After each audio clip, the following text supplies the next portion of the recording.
શું પહેરવું શું ન પહેરવું, લોકો શું વિચાર છે, એનો કેટલો વિચાર ને કેટલો સમય જાય છે, એની કેટલી ચિંતા રહે છે આપણા રૂપની. યુકેમાં સર્વે થયેલો તો લગભગ 40% લોકોને પોતાનું જે રૂપ છે ને એના આધારે ઉદાસીનતાનો અનુભવ થાય છે કે શરીર બરાબર નથી, વજન બરાબર નથી, ચામડીનો રંગ બરાબર નથી, મોઢું બરાબર નથી, આ છે તે છે, ચાલ્યા કરે. તો વ્યક્તિગત જીવનમાં એ કેમ પ્રશ્ન થાય છે? કારણ કે દેહનું રૂપ પોતાનું રૂપ માનીએ છીએ. ત્યાંથી લઈને વિશ્વ સુધી, દુનિયા સુધી. દાખલા તરીકે આપણો ચામડીનો રંગ છે ને, ચામડીનો રંગ, એ ચામડીનો રંગ કેટલો ઊંડો જાય છે? 1 જ mm, કેટલો?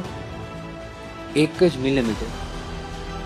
પણ 1 મિલીમીટરને કારણે દુનિયામાં કેટલો દ્વેષ છે, કેટલી હિંસા થઈ છે, કેટલા યુદ્ધો થયા છે.